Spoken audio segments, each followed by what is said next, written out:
É bastante claro que uma boa parte do mundo, e uma parte crescente disso, não apenas vê os Estados Unidos como perigosos, mas também como não sérios. Como um país pode ser sério? Como uma nação que afirma ser a líder do mundo livre pode ser levada a sério quando está apoiando o que Israel está fazendo, quando está contemplando ataques de mísseis de longo alcance na Rússia através de seu proxy na Ucrânia, o que a Rússia continuamente diz que seria uma confrontação direta e levaria a uma guerra direta, o que provavelmente levaria a uma guerra nuclear? Como um sistema de governo pode ser levado a sério quando está fazendo essas coisas?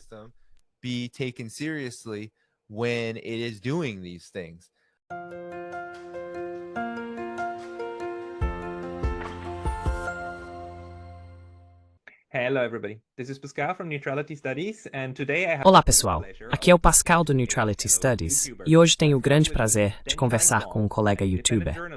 Estou com Danny Haiphong, um jornalista independente e analista geopolítico. Tenho certeza de que muitos de vocês o conhecem, porque ele, Danny, também cobre muitos eventos geopolíticos e dos Estados Unidos, com convidados muito importantes como Scott Ritter ou Pepe Escobar, que já vi no seu programa, entre outros. Danny é uma das pessoas que faz um bom trabalho e realmente se aprofunda nas discussões com os analistas que recebe, fornecendo ele mesmo análises.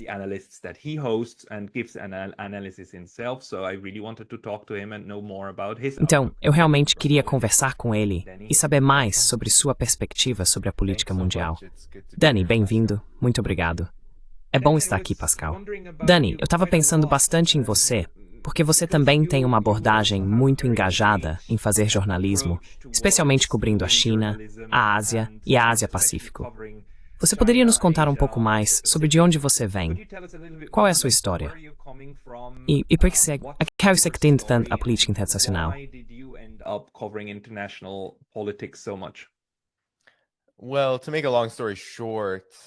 Bem, para resumir a história, eu me envolvi profundamente na política anti-guerra a partir de uma perspectiva ativista por volta de 2011, 2012, quando o governo Obama nos Estados Unidos estava liderando uma campanha de bombardeio da OTAN na Líbia e depois se movendo em direção à Síria. Fiquei muito desiludido quando tinha 18 anos. Votei em Barack Obama e acreditava que ele era a esperança e a mudança de que precisávamos. Ou mesmo que eu não acreditasse necessariamente nisso, fui enganado a pelo menos cobrir meus olhos e simplesmente seguir a vida sem prestar atenção. Mas como notei nos Estados Unidos, as condições não estavam melhorando para as pessoas. Elas não estavam melhorando para minha família.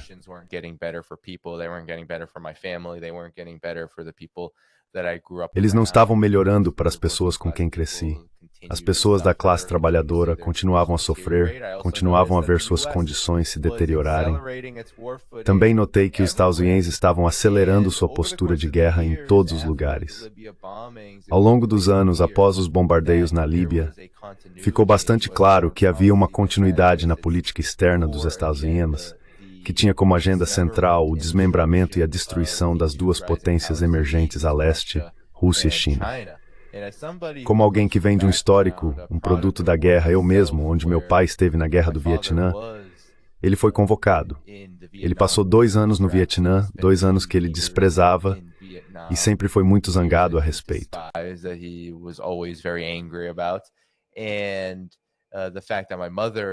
E o fato de que minha mãe é vietnamita, embora ela não tivesse conexão com a guerra e eles não se conheceram lá, mas nos Estados Unidos, e sua experiência, embora ela nunca articulasse em grande medida, deixa bastante claro que sua família foi exposta ao agente laranja.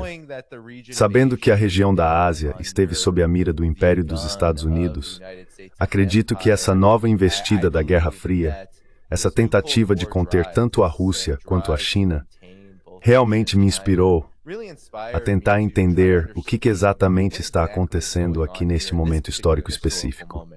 Porque quando meus pais estavam experimentando a ira da máquina de guerra dos Estados Unidos no Vietnã, era um período em que os Estados Unidos eram um hegemon contestável.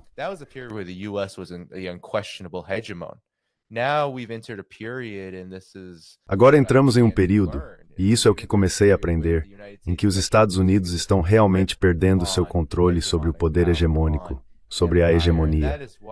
É por isso que China e Rússia se encontram na mira da máquina de guerra agora. As apostas disso são incrivelmente altas. Estamos vendo isso na Ucrânia, no Pacífico Asiático e na Ásia Ocidental. Em todos esses pontos de tensão, há potencial para uma confrontação de grandes potências. Como o documento da Estratégia de Segurança Nacional dos Estados Unidos, parafraseando, menciona uma competição de grandes potências, estamos realmente à beira de uma confrontação de grandes potências, como nunca vimos na história humana.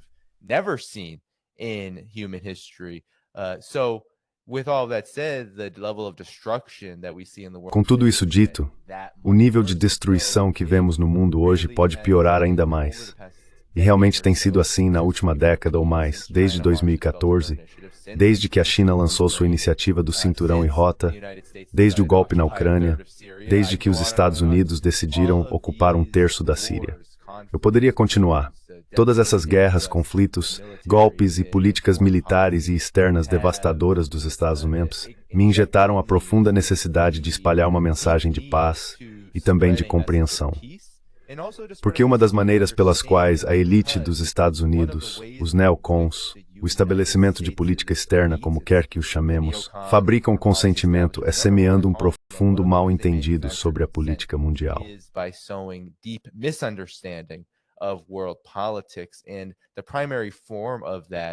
E a forma principal disso é um profundo mal-entendido sobre as partes do mundo, as nações e as pessoas que são alvos do império, que são aquelas que estão enfrentando a ira de um império que quer expandir e manter seu domínio sobre a dominância mundial. E assim, minha esperança através do trabalho que faço não é apenas ajudar as pessoas a entenderem por que os Estados Unidos estão tão comprometidos com uma guerra total na Ucrânia, ou por que os Estados Unidos estão tão comprometidos em militarizar a Ásia-Pacífico contra a China, mas também ajudar as pessoas a entenderem a China e a Rússia e o mundo multipolar que está emergindo.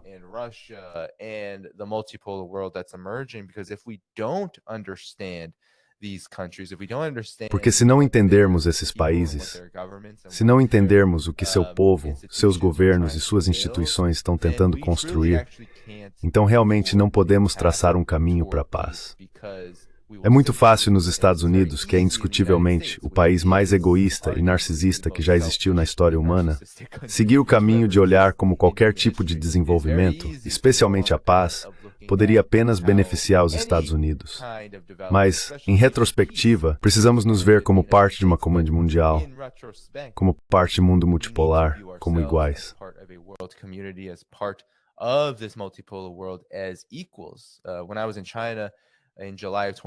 Quando estive na China em julho de 2023, conversei com o irmão do ex-ministro das Relações Exteriores da China, Yang Jiechi. O nome dele é Yang Jiemian. E ele me disse que os Estados Unidos precisam ser apenas mais um país. E eu acredito que os americanos precisam ser apenas mais um povo, e os Estados Unidos precisam ser apenas mais um país.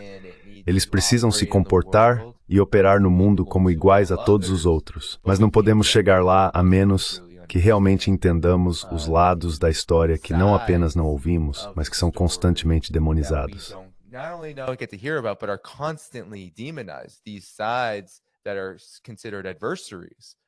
Esses lados que são considerados adversários, o lado russo, o lado chinês, o lado iraniano, também trazem consequências, porque agora estamos vendo uma grande repressão à informação que é considerada propaganda russa, propaganda iraniana, propaganda chinesa. Vemos Hillary Clinton, a candidata presidencial totalmente impopular e fracassada de 2016 e 2008, essa arquineoconservadora e falcão do establishment, falando sobre a necessidade de prender pessoas por espalhar desinformação que se alinha com a linha russa. Vimos isso realmente acontecer. Onde a casa de Scott Ritter foi invadida pelo FBI. Temos o caso dos 3 Uhuru na Flórida, condenados por conspiração para operar como agente estrangeiro.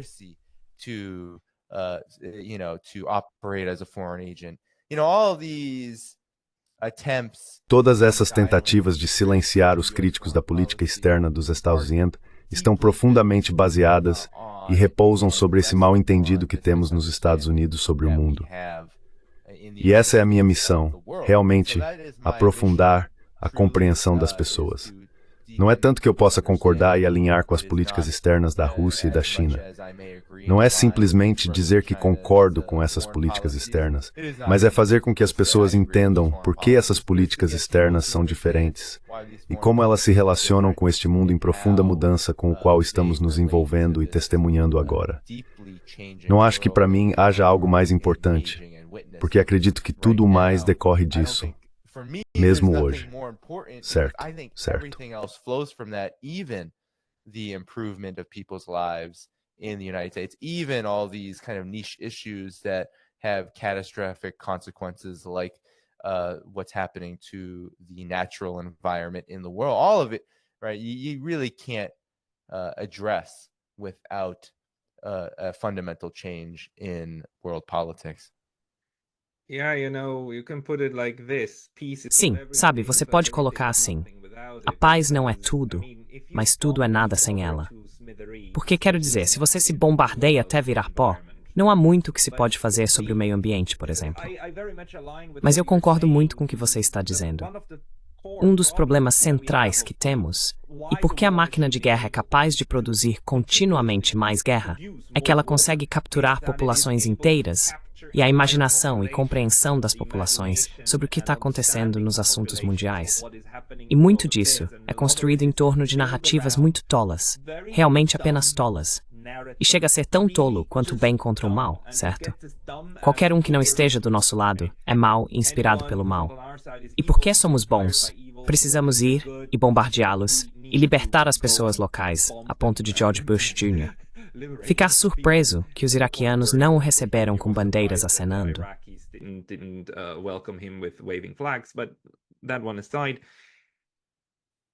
Mas deixando isso de lado, o problema que temos nesse espaço de informação é que a narrativa em si é bastante resistente aos fatos. Você pode apresentar quantos fatos quiser e ela simplesmente desaparece. E as pessoas então chamam isso de pontos de discussão russos.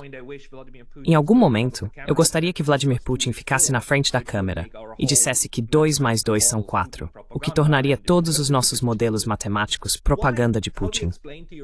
E isso teria que ser rejeitado. Como você explica para si mesmo que as narrativas, especialmente aquelas criadas pelos neocons e assim por diante, são tão poderosas? É apenas o poder da mídia? Ou existem outros mecanismos em jogo para vender essa versão estúpida da realidade que tentamos corrigir?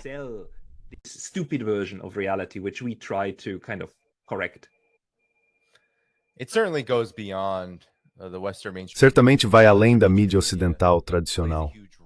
A mídia ocidental tradicional desempenha um papel enorme, e isso não pode ser subestimado. Mesmo que você tenha essa dicotomia interessante, onde a opinião pública em relação à Rússia, China, Irã, a RPDC ou qualquer país consistentemente em desacordo com a política externa dos Estados, geralmente encontra uma queda profunda na favorabilidade pública nos Estados Unidos e no coletivo ocidental mais amplo. Isso significa que a maioria desses países é vista de forma muito desfavorável. Vimos isso, especialmente com a China, aumentar dramaticamente nos últimos 8 anos ou mais. Você também tem essa dinâmica, onde as pessoas nos Estados Unidos realmente desconfiam cada vez mais da mídia ocidental tradicional a cada ano que passa, a ponto de ser uma das instituições menos confiáveis para os americanos.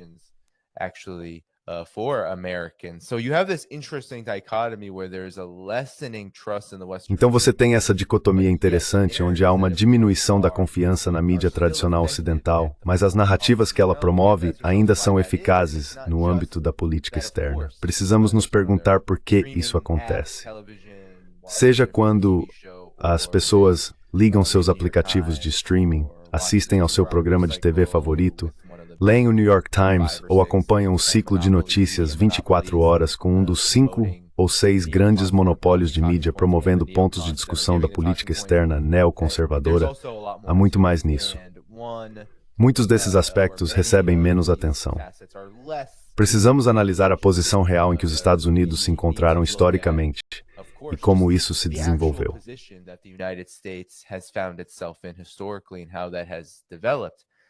There hasn't been a time. Não houve um momento na história dos Estados Unidos, realmente, em que os Estados Unidos se vissem fora do âmbito do Império. Você tinha Thomas Jefferson, muito cedo na formação dos Estados Unidos, dizendo que os Estados Unidos precisavam ser um império da liberdade, significando que precisavam espalhar suas asas por todo o mundo e dar liberdade a todos os outros. Então você teve essa política externa implementada, especialmente inicialmente na expansão para o oeste no continente norte-americano, mas também na expansão para o sul através da América Latina e América do Sul.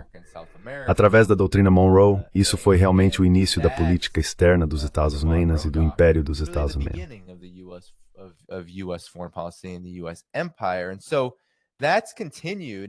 E isso continuou e atingiu um ápice durante o período logo após a Segunda Guerra Mundial, quando os Estados Unidos intencionalmente manobraram durante aquele conflito incrivelmente destrutivo e se posicionaram no status hegemônico superior, tornando-se a superpotência econômica do mundo e a superpotência militar simultaneamente, enquanto a Europa estava sendo dilacerada. E claro, a União Soviética e os chineses estavam fazendo a maior parte das mortes e das libertações. Foram eles que derrotaram o Japão e a Alemanha nazista. Foram eles que fizeram os maiores sacrifícios. Se você algum dia viajar para a Rússia, nunca estive na Rússia, mas estive na China várias vezes.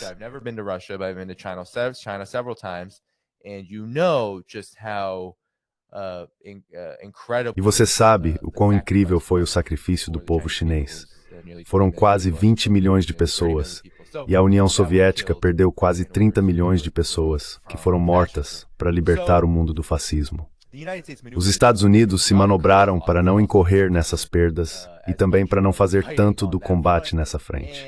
Seu poderio militar e econômico se deve a essa abordagem. Depois disso, os Estados Unidos gastaram uma quantidade desproporcional de recursos, promovendo-se como o país mais excepcional que já existiu em um determinado momento da história.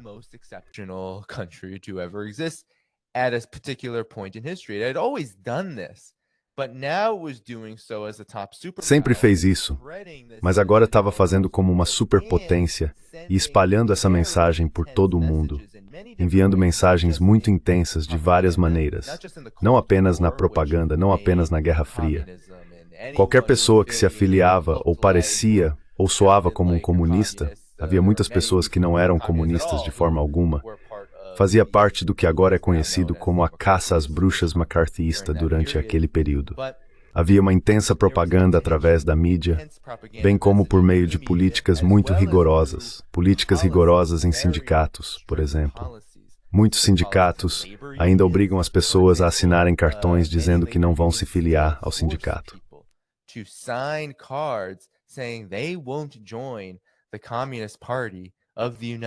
O Partido Comunista dos Estados Unidos, que agora realmente não é muito, foi uma mensagem enviada aos trabalhadores de que haveria punição. Você não receberia benefícios sindicais se não assinasse esses cartões. Então, é claro, houve a intensa repressão que foi muito além das audiências do WAC que muitas pessoas conhecem, onde as pessoas foram acusadas de serem espiões para a União Soviética ou de trabalharem para a China. É muito mais profundo do que isso. Houve campanhas intensas para silenciar qualquer um que fosse crítico da posição dos Estados Unidos como um império. Pessoas como Paul Robeson e W.E.B. Du Bois foram literalmente exiladas ou tiveram suas carreiras arruinadas para silenciá-las.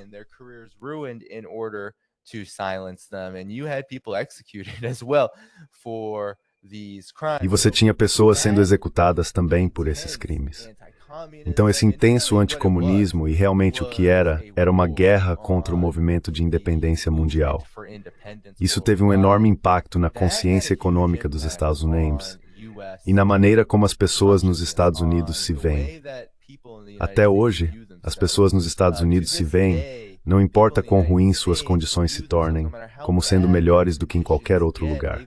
Qualquer outro lugar que esteja tentando desenvolver um sistema diferente e talvez sair das condições miseráveis que especialmente ocupantes, invasores ocidentais e estrangeiros e até americanos impuseram a eles, é dito que eles são ruins.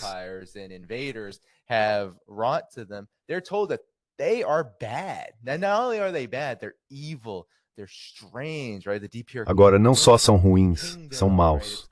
São estranhos, certo? A DPRK, o Reino Eremita, certo? É chamada de China com seus, você sabe, espiões em todos os lugares, seus scores de crédito social. A Rússia é esse pesadelo distópico onde é governada por uma pessoa, Putin. Como você disse, existem essas narrativas tolas, mas essas narrativas vêm de um lugar de excepcionalismo, essa ideia de que os Estados Unidos são e sempre serão a superpotência principal.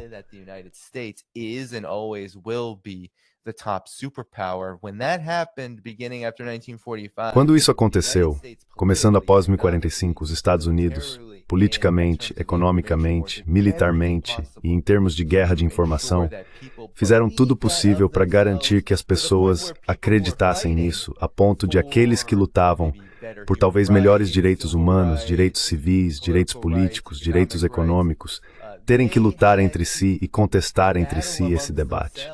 Certo? Esse debate sobre essa narrativa sobre o resto do mundo, porque na verdade o que os Estados Unidos sempre se preocupam, a elite dos Estados Unidos, devo dizer, a elite governante, o estabelecimento de política externa, não é apenas se preocupar se a Rússia, a China ou qualquer país no mundo vai ser mais independente, mais soberano e talvez construir uma ordem alternativa.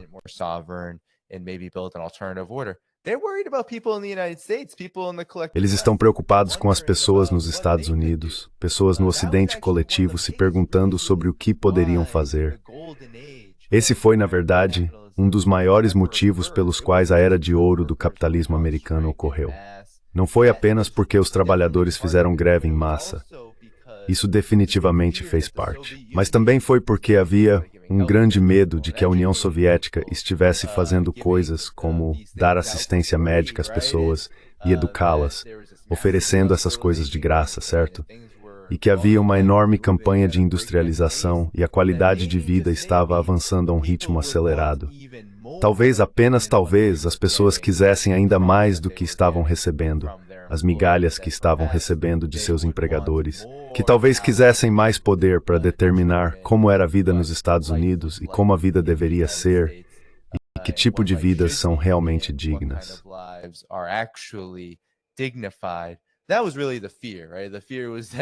Esse era realmente o medo, certo? O medo era que houvesse uma adoção generalizada de políticas mais humanitárias e, ouso dizer, socialistas, que tornassem realmente importante garantir que sempre houvesse essa grande divisão dentro das sociedades americanas e ocidentais, que as pessoas estivessem sempre se perguntando, bem, se formos mais como os chineses e mais como os russos, então, isso é ruim, e devemos fazer o oposto. Bem, o oposto tende a ser suicídio político e econômico. Mas esse é o ponto, certo? O ponto é fazer com que as pessoas adotem políticas muito reacionárias, muito contraproducentes.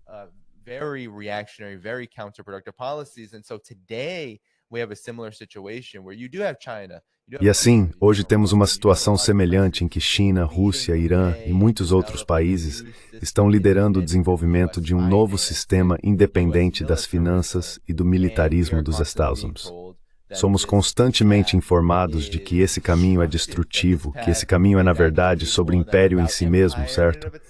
A China está construindo um império, a Rússia quer dominar a Europa, o Irã só quer construir todos esses proxies e governar a região. Você sabe, destruir completamente a democracia. É assim que falam sobre isso, porque não querem que as pessoas, no Ocidente coletivo e nos Estados Unidos, se perguntem, bem, deveríamos estar nos comportando assim ao redor do mundo? Should we be behaving like this around the world? E se não estamos nos comportando assim ao redor do mundo, bem, que tipo de mundo queremos? E adivinhe só, China, Rússia, esses países, eles têm ideias sobre como o mundo deveria ser. Muitas delas, na verdade, estão na Carta da ONU, então todos poderíamos encontrar essas ideias. Mas há um medo de que talvez, especialmente com o genocídio acontecendo em Gaza, especialmente com esta guerra eterna na Ucrânia, que pode se tornar nuclear, mais e mais pessoas vão se perguntar, bem, em que tipo de mundo realmente queremos viver quando o mundo em que vivemos agora está tão repleto de risco e conflito e potencialmente um conflito nuclear que pode eliminar a humanidade.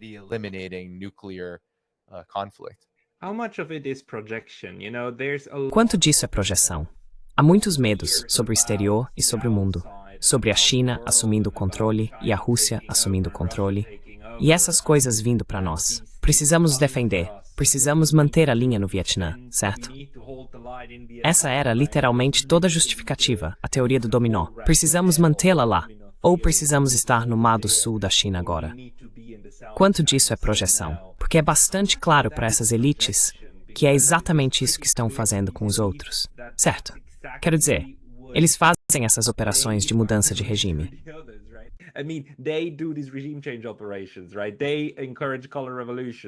Certo. Eles incentivam revoluções coloridas. Eles tentam derrubar governos e vice-versa. Essas são as pessoas que gritam mais alto. Estão tentando nos influenciar. Estão se intrometendo. E temos isso em várias áreas, quero dizer, também no âmbito militar. Os Estados Unidos continuam dizendo que não podemos permitir que a China tenha uma marinha de águas azuis, porque temos uma marinha de águas azuis e estamos na frente de suas costas. Então, os Estados Unidos estão realmente interpretando suas próprias ações nas dos outros, ou pelo menos projetando-as para fins políticos.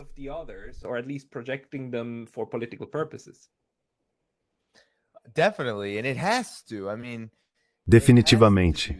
E tem que ser. Quero dizer, tem que fazer isso porque, se não fizer, toda a base da militarização a que você se refere, as guerras a que você se refere são completamente sem sentido. Elas não fazem sentido algum, a menos que a China seja realmente uma agressora, certo? A menos que esteja realmente construindo um enorme exército para confrontar e tomar Taiwan. Essas coisas. A menos que a Rússia esteja construindo seu complexo militar e industrial a ponto de poder tomar o resto da Europa Oriental e reconstruir o Império Russo dos dias pré-soviéticos. Tipo, a menos que você possa promover essa narrativa. Então, por que você está fazendo o que está fazendo? Essa é a grande questão. Por que os Estados Unidos estão fazendo o que estão fazendo? Por que a OTAN está fazendo o que está fazendo? Bem, você não pode simplesmente dizer que é pela democracia, certo?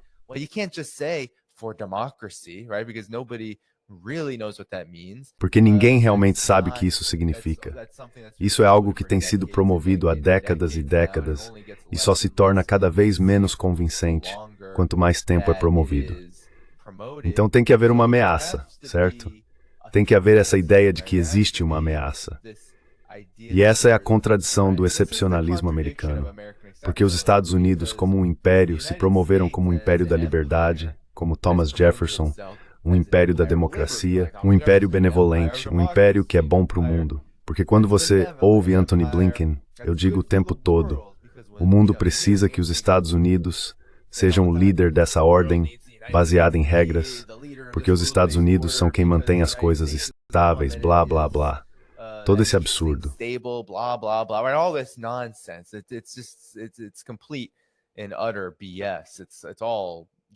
É uma completa e total besteira. São apenas o pior tipo de mentiras. Mas isso também tem que existir com uma ameaça a isso. Porque a menos que você tenha essa ameaça, as pessoas podem começar a questionar a legitimidade de suas alegações sobre si mesmo. Então, muito dessa projeção, muito dessa demonização do resto do mundo que talvez esteja sendo competitivo com os Estados Unidos ou no Ocidente coletivo, ou talvez apenas traçando um caminho diferente, quer se importem com a competição ou não. Eu realmente não acho, por exemplo, que a Venezuela esteja realmente... Não acho que o PSUV ou Nicolás Maduro se importem em competir com os Estados Unidos.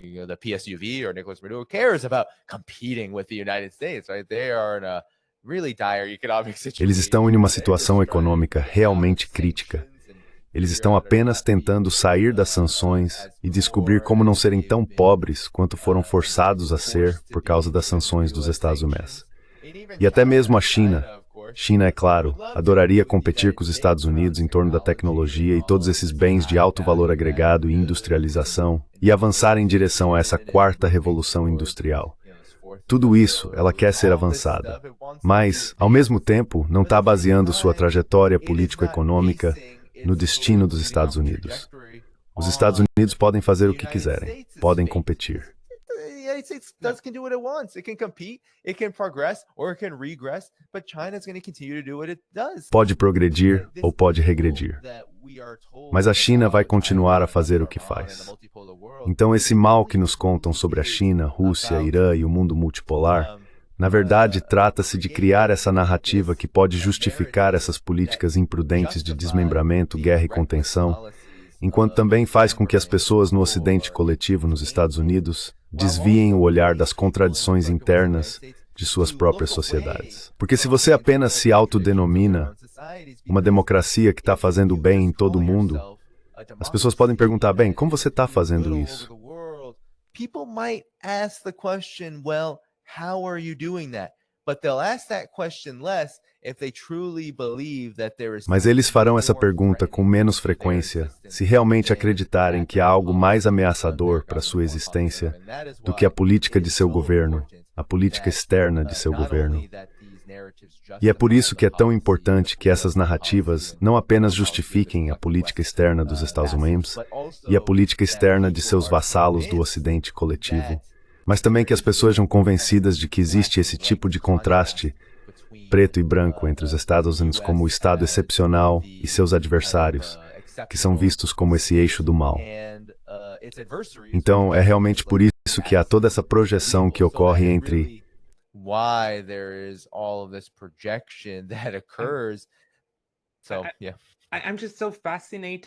Estou simplesmente fascinado que, no geral, independentemente do que pensamos sobre a política externa dos Estados Unidos e o que os Estados Unidos fazem, o fato de que eles conseguem fazer isso é bastante impressionante, embora não surpreendente. Eu não sou fã disso, mas é impressionante que seja possível fazer isso.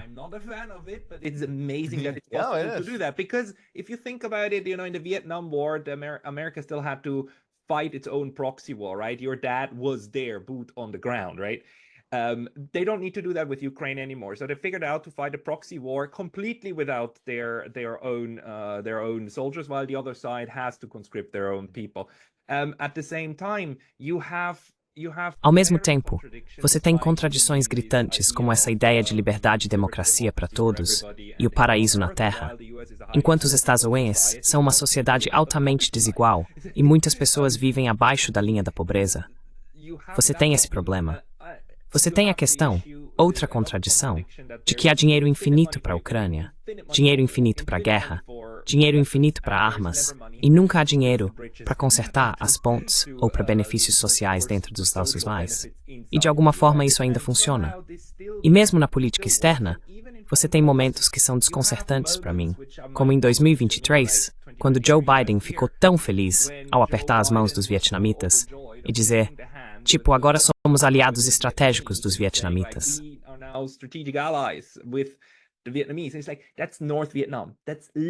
E ele tá tipo, isso é o Vietnã do Norte. É literalmente o regime com o qual você lutou uma guerra sangrenta, tipo 50 anos atrás. E agora você tá apertando as mãos deles. O cara que estava apertando as mãos do outro lado estava literalmente nas trincheiras contra os americanos. Mas os vietnamitas são espertos o suficiente para jogar com todo mundo. E claro, o Vietnã ainda é um regime comunista, na verdade um regime comunista semelhante ao que a China tem. E lá isso não importa. A narrativa é capaz de desconsiderar completamente e totalmente essas contradições gritantes. Como você acha que a narrativa é capaz de fazer isso e vender isso para as pessoas?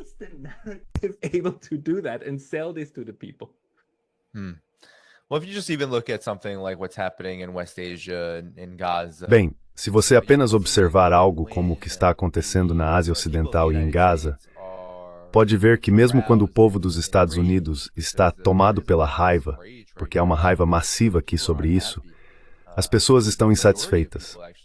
A maioria das pessoas nos Estados Unidos está realmente insatisfeita com a política externa dos Estados Unidos na Ásia Ocidental e em Gaza. A maioria das pessoas vê isso como completamente cúmplice e fundamentalmente envolvido no que é talvez o genocídio mais abertamente visto e amplamente digerido para consumo humano, em termos de consumo de mídia que já vimos.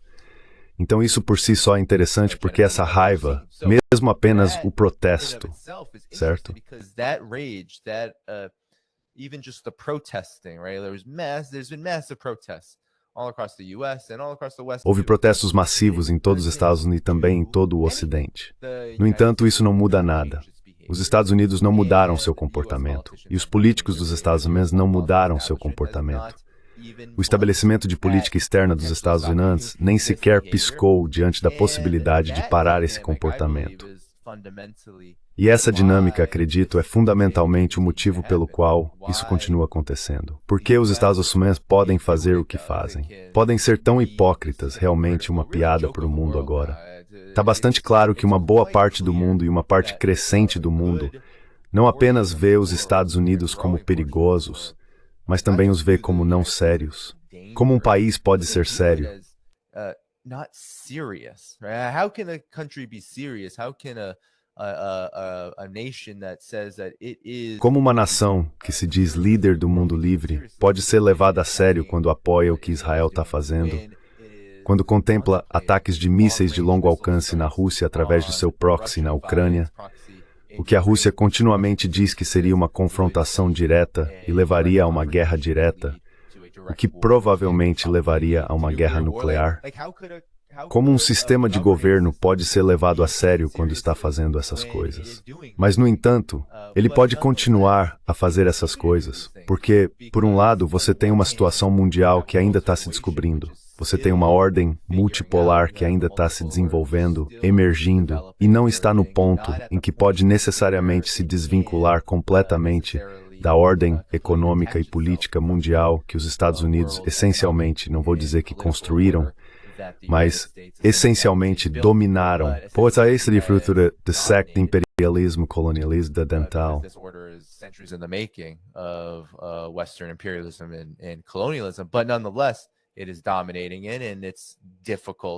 Mas, no entanto, está dominando, e é difícil se desvencilhar disso. Por outro lado, você tem uma situação em que as pessoas no Ocidente coletivo, e nos Estados Unidos em particular, ainda não chegaram ao ponto de decidir que essa contradição entre o que elas querem e o que seu governo está fazendo é suficiente para elas mudarem essa situação. Certamente há pessoas que estão nesse ponto. E eu acho que o que aconteceu em Gaza e também na Ucrânia moveu muitas pessoas na direção de querer ver uma mudança fundamental.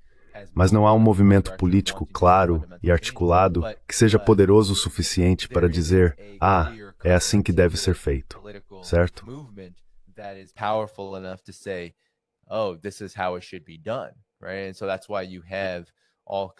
E é por isso que você tem todos os tipos de situações em que muita energia pode ser gasta em uma campanha de Trump, ou de Bernie Sanders, ou algum tipo de movimento de protesto, mas geralmente não leva a nenhum tipo de mudança, porque o establishment dos Estados Unidos pode olhar para isso e dizer, bem, Trump vai funcionar para nós de qualquer maneira. Bem, podemos decapitar Bernie Sanders. Ele não é realmente tão corajoso de qualquer forma. E todos esses movimentos de protesto, eles não estão realmente pedindo nada fundamental ou específico, e não estão realmente trabalhando para isso porque simplesmente não estão nesse ponto. Então essa contradição é uma que os americanos, eu acho que as pessoas no Ocidente fundamentalmente, porque acho que essa é uma dinâmica que é cada vez mais verdadeira no Ocidente, vão ter que lidar com essa contradição entre o que eles fundamentalmente querem e o que seus governos estão fazendo.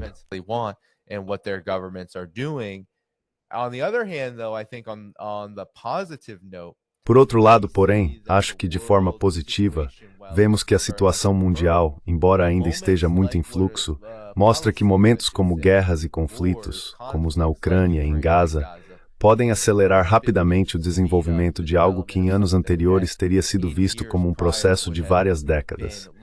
Agora estamos vendo a emergência e solidificação de um mundo multipolar, sendo potencialmente um processo de anos, certo? Abrangendo vários anos. Mas antes de 2022, algo como os BRICS, algo como a multipolaridade era visto como, bem, isso é a longo prazo.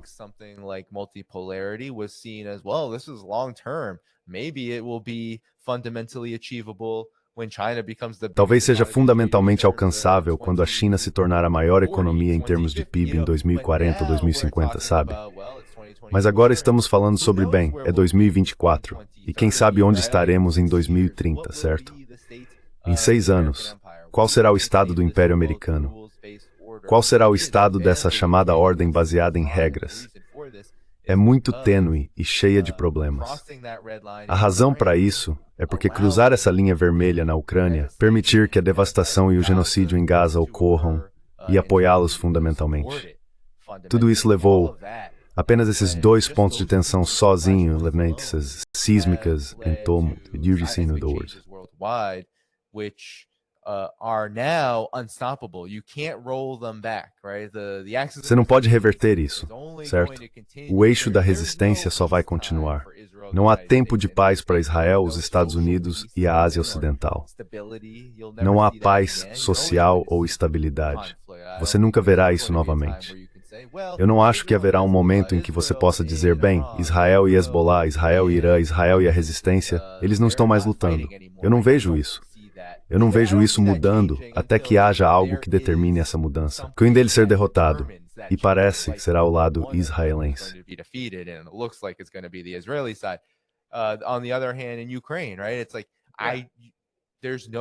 Por outro lado, na Ucrânia, não há esperança de um acordo de paz, porque a Ucrânia é absolutamente existencial para essa política externa mais ampla de garantir que não haja poder que possa competir com os Estados Unidos.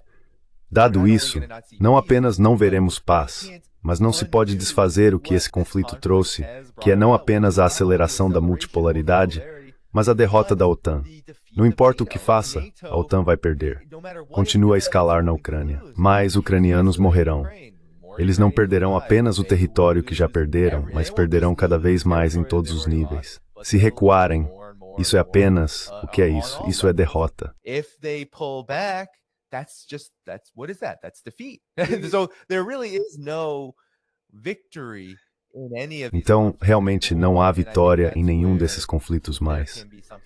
E acho que é aí que pode haver algo positivo surgindo deste momento histórico, onde não podemos necessariamente prever quão rápido um mundo multipolar será solidificado. Mas sabemos que a qualquer momento, a política externa liderada pelos Estados Unidos irá acelerar isso dramaticamente. E embora isso geralmente venha com muitos problemas e questões, por exemplo, como tivemos que testemunhar o deslocamento em massa, o desmembramento e o genocídio do povo palestino, também leva a novos horizontes para as pessoas não apenas resistirem, mas também construírem algo melhor. E acho que é isso que estamos vendo em todo o mundo agora. Estamos vendo países e pessoas tentando construir algo melhor do que o que existe agora. Countries and people try to build something better than what exists now. O risco, claro, e talvez devêssemos terminar com este ponto, é que se você não pode reverter, você achata.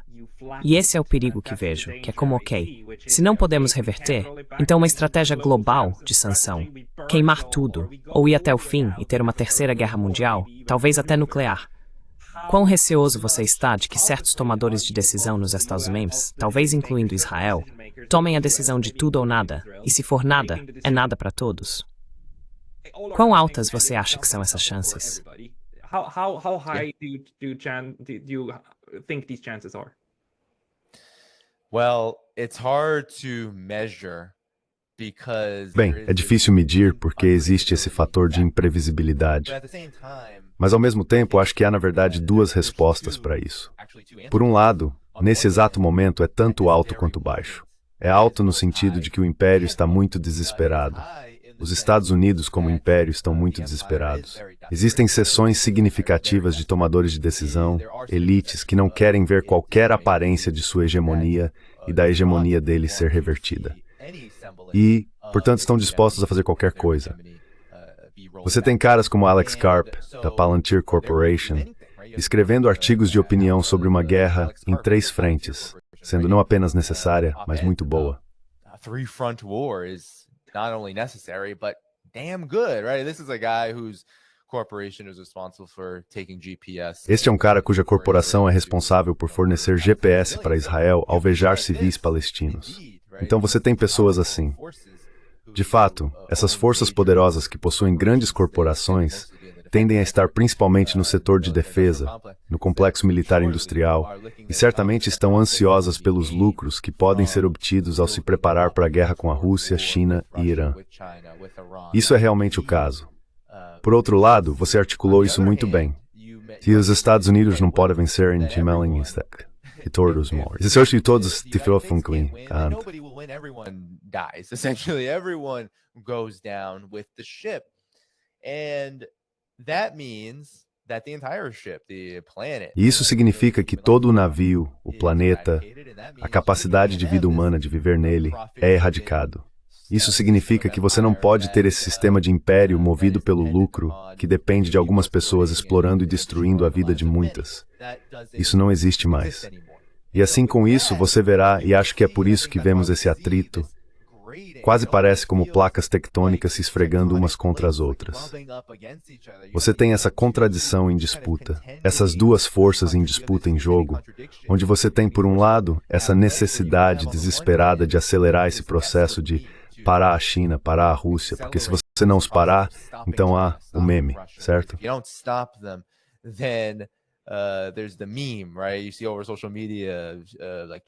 Você vê nas redes sociais, tipo, Chad Xi Jinping, e é como não faça nada e vença, certo? Tipo, isso vai acontecer. A China vai se elevar. A China se tornará a maior economia. A China se tornará, e já é de muitas maneiras, a potência tecnológica do mundo, o centro de inovação e também o centro da multipolaridade. E a Rússia também poderá se desenvolver ao longo de seu próprio caminho para esses fins, se for deixada por conta própria. Tipo, isso simplesmente vai acontecer. E então você tem essas placas tectônicas se esfregando umas nas outras, levando a isso de forma muito desordenada e o que muitas pessoas dizem ser não estratégico. Muitas pessoas, muitos analistas geopolíticos falam sobre isso. A lot of people, a lot of geopolitical analysts will talk about this is not strategic. Well, it can look like it's not strategic. Isso não é estratégico. Bem, pode parecer que não é estratégico e definitivamente ser mostrado como não estratégico, porque é difícil elaborar uma estratégia quando, por um lado, você precisa ir para guerras que todos perdem, você precisa conduzir guerras que todos perdem, ou você precisa lutar e travar uma espécie de política constante e lenta de contenção que não colhe os benefícios que você deseja. Mas, ao mesmo tempo, a alternativa a isso significa que o mundo multipolar e seus líderes conseguem se elevar e acelerar sua ascensão a um grau ainda maior. Então, realmente é uma situação em que os Estados Unidos se encontram realmente encurralados, realmente por sua própria conta. Mas há momentos em que as pessoas descrevem esse fenômeno como os Estados Unidos meio que atirando no próprio pé, certo? Aproximando o mundo e isolando os Estados Unidos e avançando em direção a um mundo multipolar.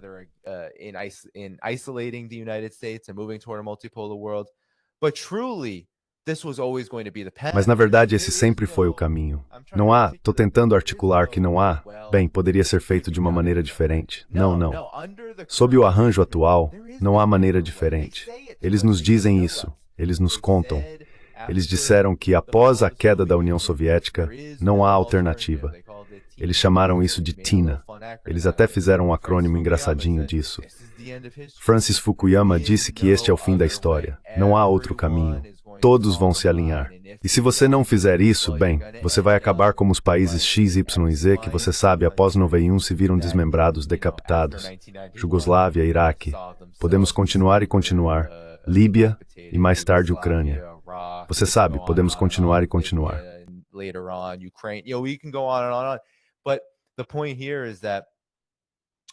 Mas o ponto aqui é que a trajetória geral do Império dos Estados Unidos está em direção à Terceira Guerra Mundial. Então, é de fato uma alta probabilidade porque sua estratégia geral para manter a dominância inevitavelmente nos leva até lá. A rapidez com que chegamos lá é uma questão, porque há muitas... Eu não conheço essas pessoas, mas posso dizer pela maneira como falam sobre isso, se você lê o Financial Times ou coisas assim, elas estão assustadas com uma nuvem de cogumelo nuclear se acendendo em algum lugar do mundo, possivelmente com os Estados Unidos sendo os primeiros a usá-la, porque os Estados Unidos são os mais propensos a fazê-lo. E isso levando a um efeito cascata, onde toda a economia mundial é destruída. E adivinhe, a capacidade de viver no planeta também, para os seres humanos. Há pessoas que têm medo disso.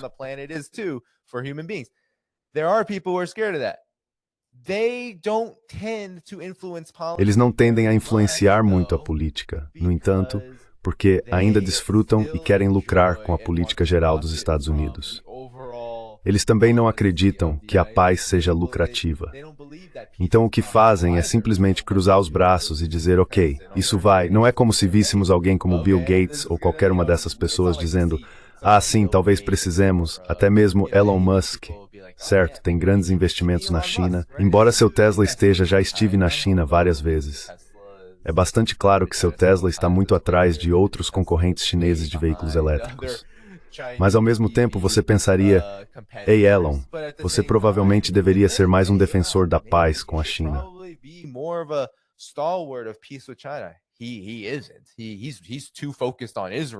Ele não está. Ele está muito focado em Israel. Ele adora o que Israel está fazendo.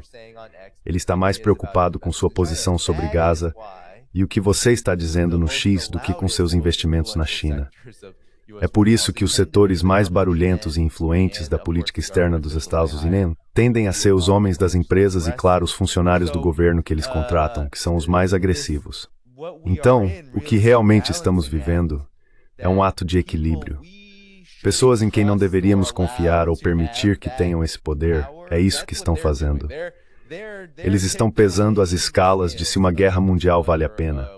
Eles estão constantemente cutucando a Rússia para ver, ei, quão perto podemos chegar de uma guerra nuclear sem realmente iniciá-la.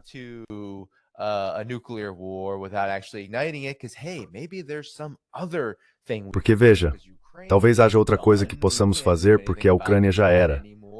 Não podemos fazer mais nada sobre isso, não vai haver nenhuma mudança lá. Mas precisamos fazer algo diferente, eventualmente. Então, quanto podemos provocar a Rússia para ver se a Rússia nos permitirá fazer isso? E eles fazem o mesmo com a China. Estão fazendo isso com o Irã. Estão se perguntando até onde podem ir antes que haja um conflito cataclísmico real entre grandes potências que poderia muito bem se tornar nuclear ou levar a como no caso do Irã, por exemplo, um conflito tão destrutivo que sim, você pode ver Israel realmente retirar aquelas armas nucleares secretas de que estamos falando, porque simplesmente não conseguem lidar com o que está por vir.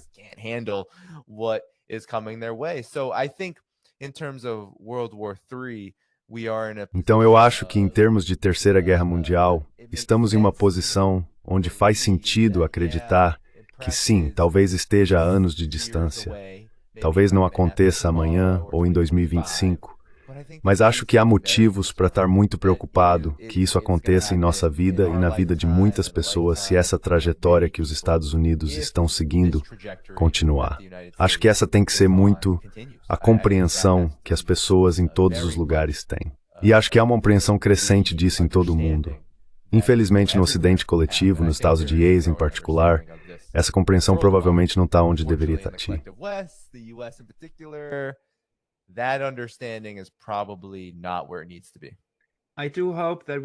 Espero que possamos contribuir para o entendimento da necessidade de desescalada e de uma política sensata. Danny Haihong, as pessoas devem te encontrar, principalmente no seu canal do YouTube, certo? Sob o seu nome, Danny Haihong. Algum outro lugar para encontrar seu trabalho?